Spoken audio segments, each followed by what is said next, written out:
How are you doing, guys? It's Roscoe here at NYP. Today is Wednesday and I've come outside because the weather is beautiful and I'm trying to make more time to get outside and take a break from what I'm doing.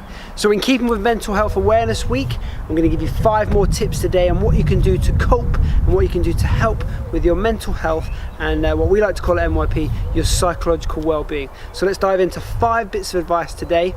Number 1. First bit of advice this week, guys, is to just get into a habit of talking to people, sharing concerns. We have this thing in the UK, especially amongst men, that we're not allowed to talk about our emotions, but it's a problem that both men and women have. But what I want you to do is to find people that you can talk to, whether it's your friends, whether it's your family, whether it's third parties, but get into a habit of sharing your emotions, sharing how you're feeling with the people that are close to you. So that's your tip for number 1. Number 2, guys, is my favorite one, and that's keeping active. So exercise has been closely linked to the release of feel-good hormones within your body, okay? It also allows for some mental clarity. Those who've ever been on a long run or a long bike ride will definitely understand that idea of going out with a busy brain, a busy mind, and coming back clear, you know, lots of space up there to process information and usually feel better at the end of it as well. So keeping active is massively important to your psychological well-being.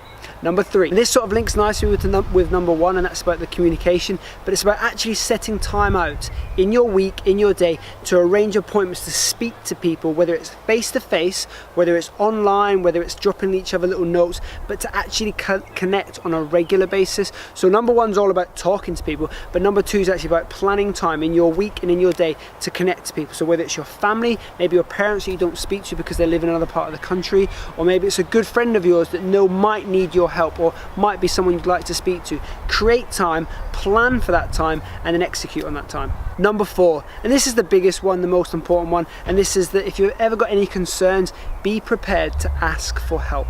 And it links in nicely with number 1 and number 3, and that's about talking, but you've got to be prepared to ask people for help. You can ask your friends, you can ask your family, you can ask a third party. We do lots of work with our clients through NYP where they ask us for our opinion, ask us for direction and some help, and we post them in the direction of the professionals who can offer that more specialized response to psychological well-being issues. But we've got to be prepared to talk about it. We've got to be prepared to ask for help. Guys, this is especially you, all the men out there, we're prone to just keeping the stuff to ourselves, but we've got to start to talk about it, but be prepared to ask for help. So number 5, and this is what I've been doing outside today, is taking a break. So when you're getting into those times that are getting stressed out and you're getting pent up anxiety, you're starting to sort of feel a bit under the pressure of everything, take a break, a little time out, whether it's 5 minutes walking outside, whether it's a holiday, whether it's a total removal from that situation. You've got to be prepared to take a break.